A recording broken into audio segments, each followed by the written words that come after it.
for this episode, I'm going to share with you a question that I was asked a number of years ago that fundamentally changed how I approach retirement. And so it's a question that frankly fundamentally changed my life. And then I will share with you three perspectives that emerged out of my thinking about and acting on that question. This is AI for Leaders by AI Leaders. Practical, to-the-point content helping you drive results with AI. Here's Chris and Frank. Hi, welcome to the AI Leadership Podcast. I'm Frank Strickland. Normally at this point in the podcast, you would hear my best friend and collaborator, Chris Whitlock, say, I'm Chris Whitlock. Chris is off in this Thanksgiving weekend, enjoying some time on the road and traveling and being with family. We have been promising you podcast episodes related to retirement. We get a lot of questions about retirement. Are you really retired? Why did you retire? What are you doing in retirement? How do you think about retirement? And so this is going to be the first of at least two episodes. When Chris gets back, we'll record a second episode that will focus on his perspectives. But for this episode, I'm going to share with you a question that I was asked a number of years ago that fundamentally changed how I approach retirement. And so it's a question that frankly fundamentally changed my life. And then I will share with you three perspectives that emerged out of my thinking about and acting on that question. Let me first say something about questions and leadership. This is a podcast about leadership and about leadership specifically around AI. But in leading AI at the senior levels, a key element is leading yourself. And so retirement falls within that leading self category that Chris and I will occasionally talk about. And when we look at leadership of self and leadership of others, questions are a much under-leveraged tool. Leaders spend a lot of time in the declarative mode. This is the priority for today. This is the priority for our enterprise for this quarter. This is what I want you to do, et cetera, et cetera. And certainly declarative speech, directive action is a tool in the leader's toolbox, and it is an important one.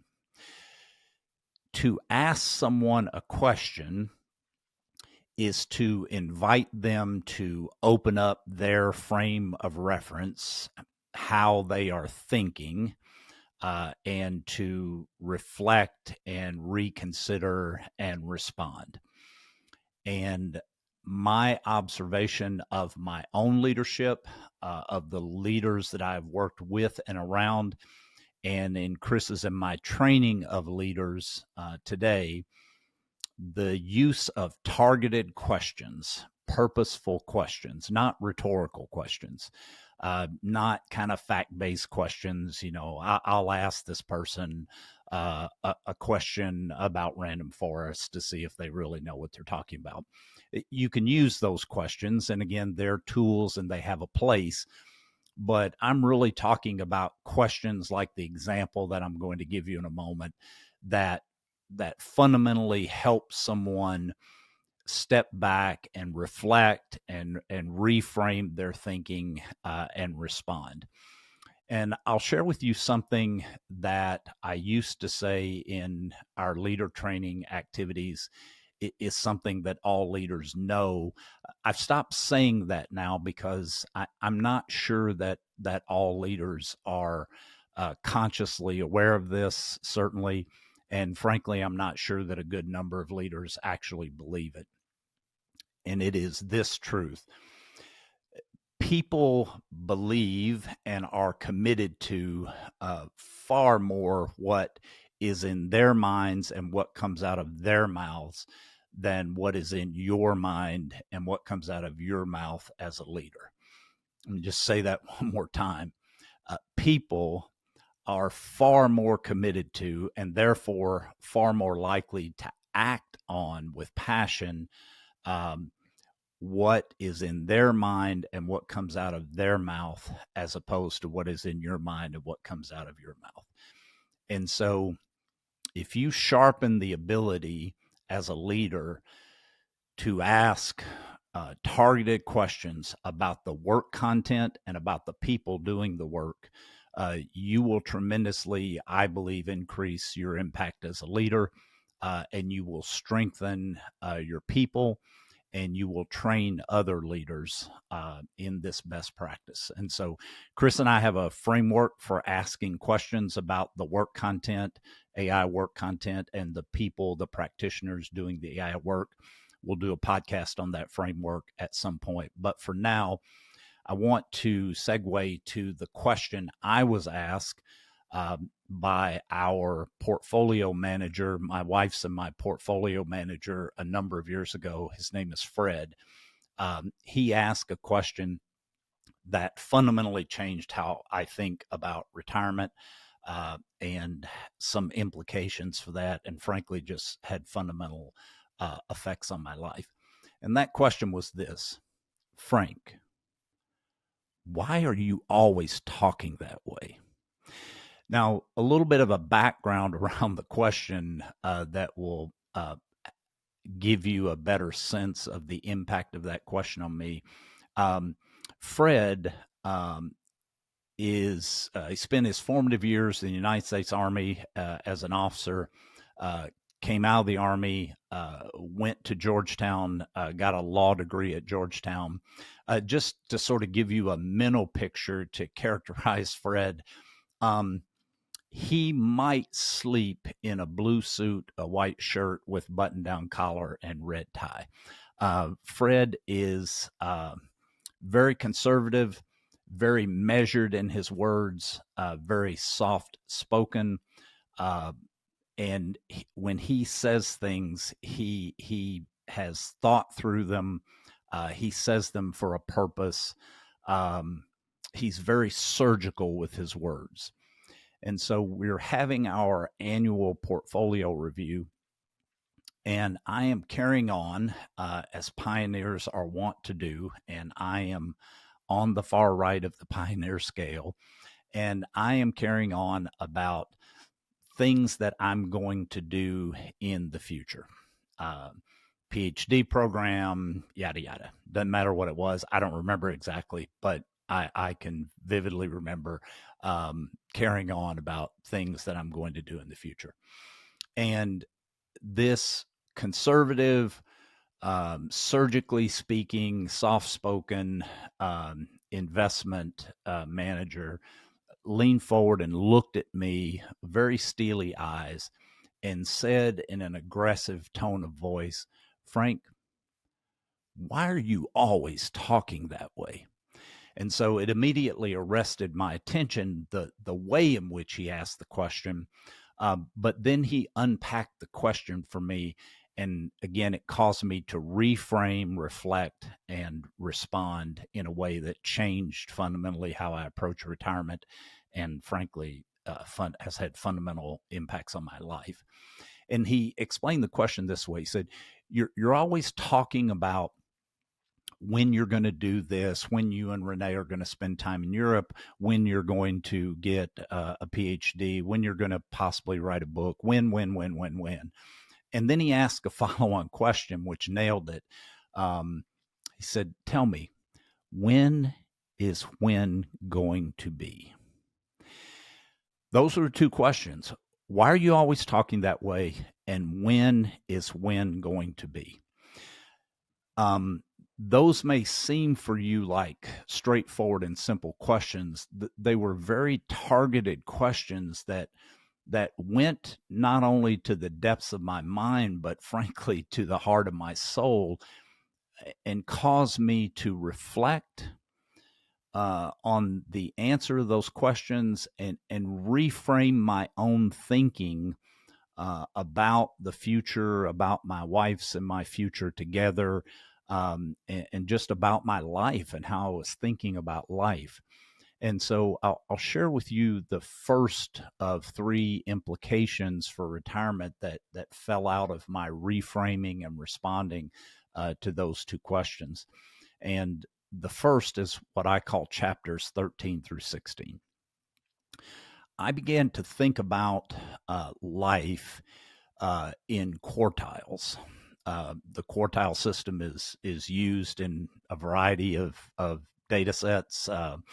Your company probably use it with salaries. You hire in a new data scientist. You hire them into the first quartile of the salary range, the second quartile, et cetera. Over time, you manage hundreds, thousands of employees. How many people do you have in the second quartile, the salary range, et cetera, et cetera? Quartile systems, it's just a fundamental analytic. Take the data set, divide by 4, you get quartiles. And so I began to think about my lifespan in quartiles, and specifically the fourth quartile, which we might call the retirement quartile. And further, I thought about it in pretty practical terms. At the time when the question was posed to me, I was around 50 years old.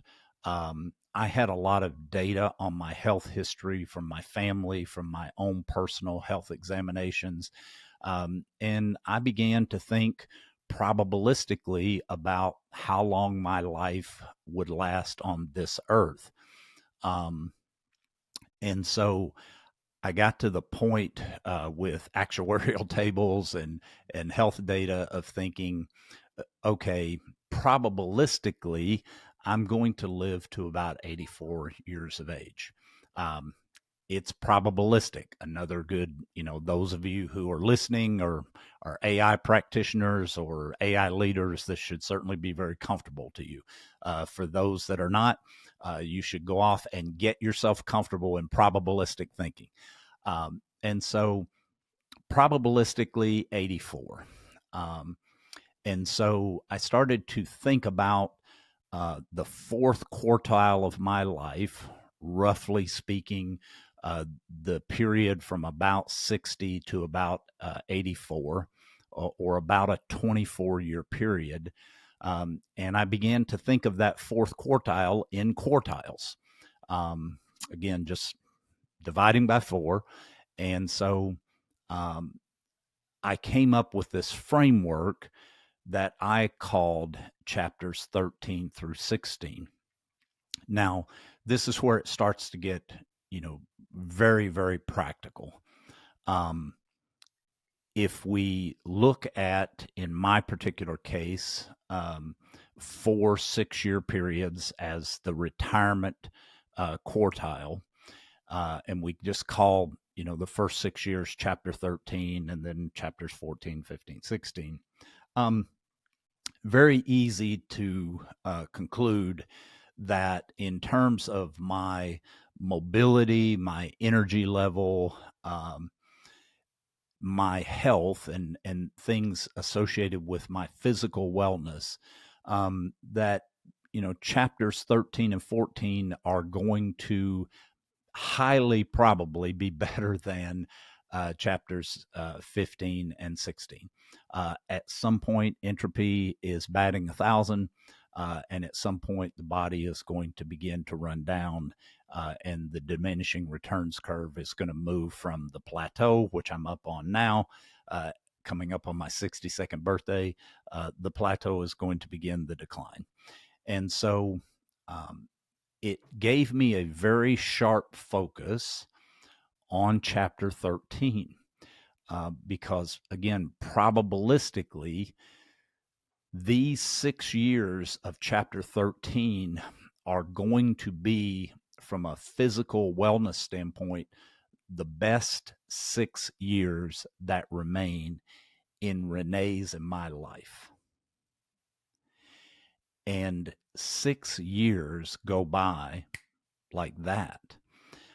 And so it began to give me a very sharp and practical focus, and it made it very clear to me, um, at that time, I was around 50, that when I get to age 60 and I am eligible, and in my particular circumstances, I could retire, quote unquote. I could stop full time employment. I could stop running large organizations, large businesses. Made it very clear to me that at age 60, I was done with that. That I was going to move into chapter 13, and I'll talk about a couple of other implications specific to chapter 13 in just a moment. But it made it very clear to me that once I got to chapter 13, at age 60, that was it for me. I was done. I wasn't running anyone's business. I wasn't running any large organization. I wasn't going back into government to do XYZ. And all those opportunities, thankfully, were there for me. I could have kept running a large business with Deloitte where I was. I had plenty of headhunters contacting me about running companies and other large businesses. I could have gone back into the government for a big role. None of that. Very clarifying. I'm not doing any of that. I'm going to take these 6 years, chapter 13, and I'm going to invest them in things that Renee and I want to do, knowing that these are probabilistically the best 6 years from a physical wellness standpoint of the remainder of our lives together. And so that's that chapter 13 and chapters 13 through 16, that framework and the practical implications of that emerged out of the two questions that Fred asked me. Now, one quick footnote to this to kind of wrap this for those of you who are younger. I would say don't wait until you're 50 to think about this question or questions like this. If you're 25 and you're out of undergrad and you've been working for a few years, now is the time. As you know, was once said about economics and investment, we're fighting the dark forces of time and ignorance. So you have time on your side the younger you are, and so thinking about the last quartile of your life, the earlier you start that, the better, so that you can prepare yourself financially and otherwise. If this content is of use to you, we encourage you to subscribe to our YouTube channel and give this episode a like. If you're listening to this episode on Apple or Spotify, please take time to give us a 5-star rating. And if you have a moment, leave us a quick review. You'll find more resources like this podcast and training courses at our site, aileaders.com. Let us know what you think. We value your feedback. A couple of other implications that fell out of those two questions and how I began to think about chapter 13. What am I going to retire to? As I began again to reframe my thinking and reflect deeply, I thought about something that is straightforward to you subconsciously, but I'm not sure that consciously we pause and reflect on it unless we arrest our thinking like these two questions did and force ourselves to think about this. And that is the degree to which full-time employment, especially in a big leader role, is the dominant driver of how your day-to-day life is structured, how it's ordered. So I began to think about that and how much of an impact that had on me, not just in a temporal state, but also psychologically and emotionally. My life was structured around that, and I mean that in a good way.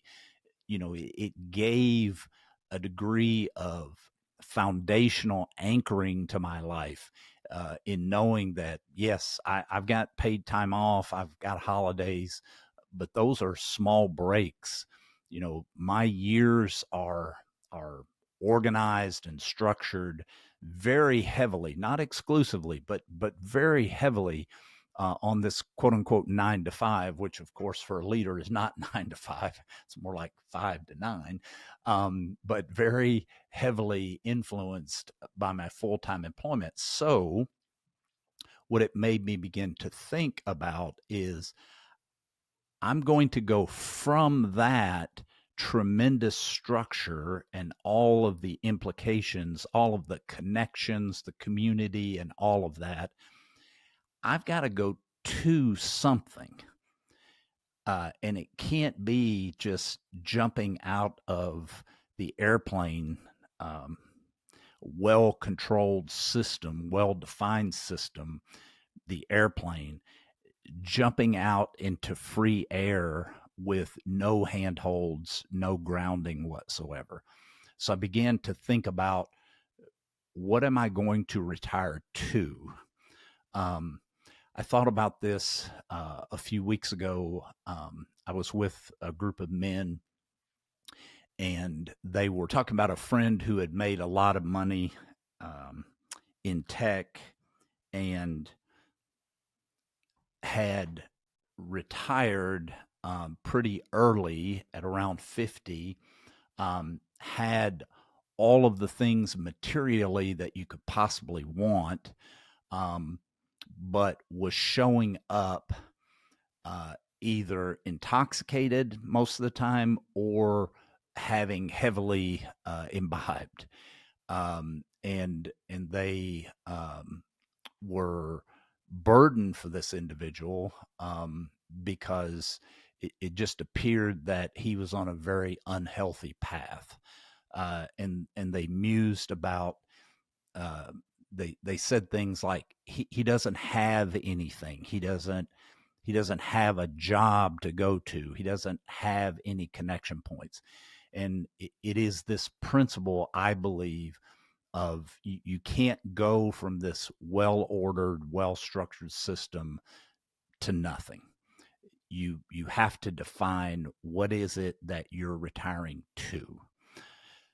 So in my particular case, I won't go through the set of things, but one of those things that I decided in the last couple of years I was going to retire to was this collaboration with Chris around training AI leaders.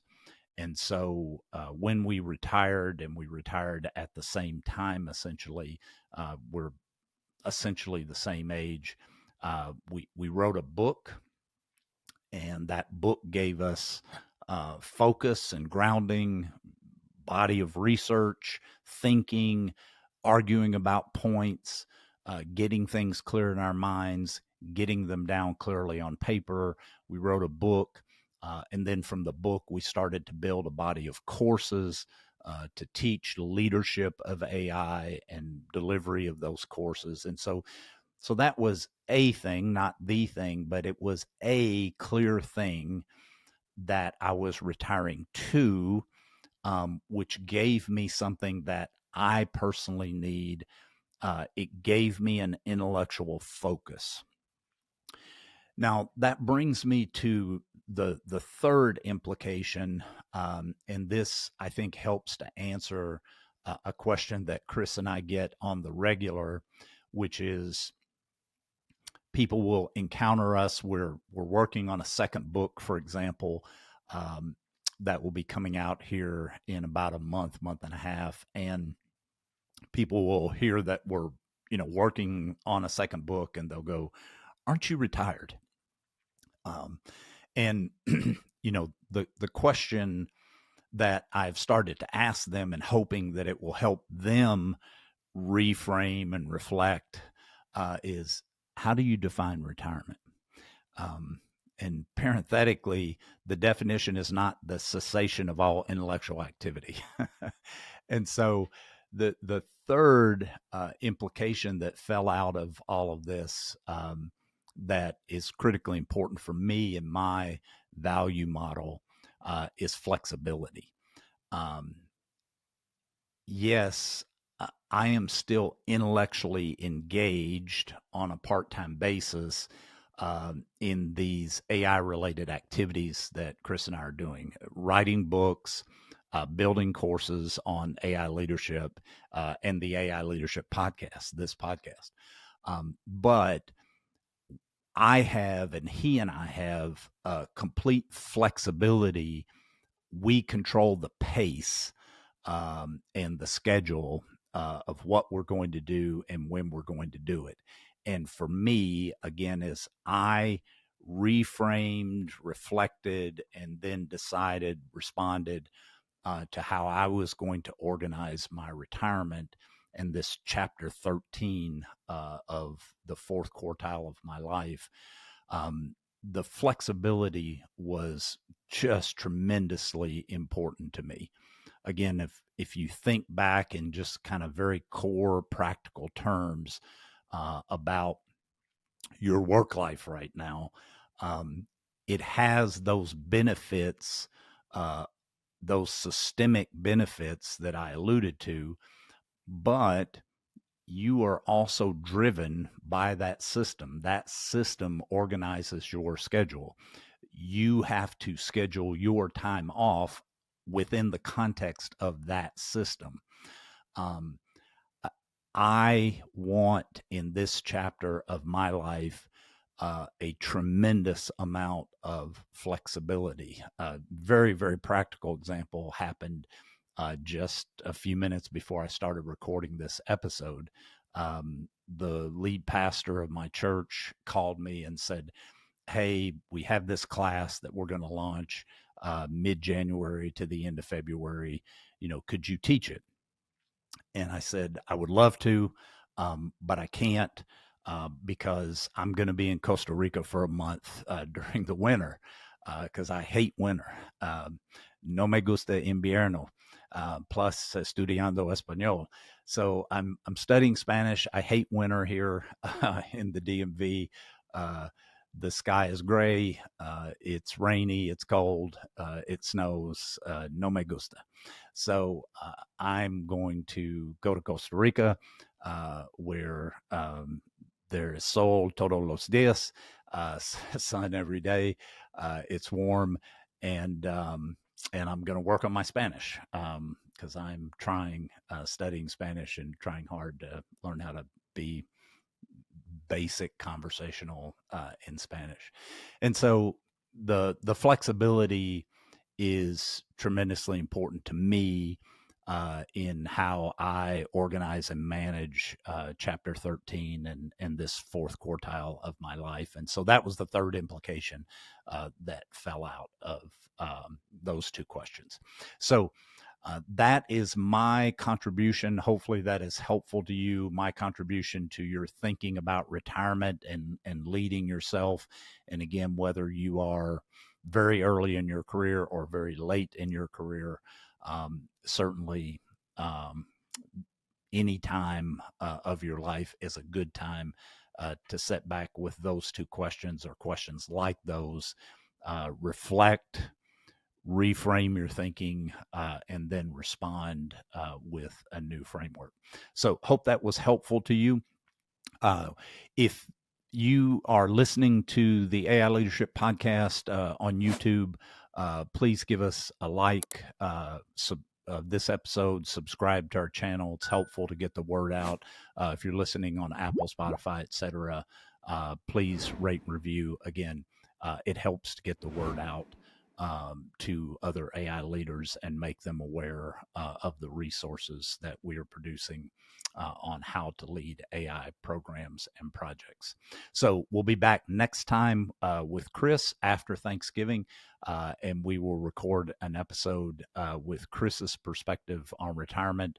And I am sure at that time we are going to talk about wellness and physical wellness. Chris has an amazing story to tell and an amazing journey. I think you will enjoy that and benefit from it. So until next time, appreciate you, my friends.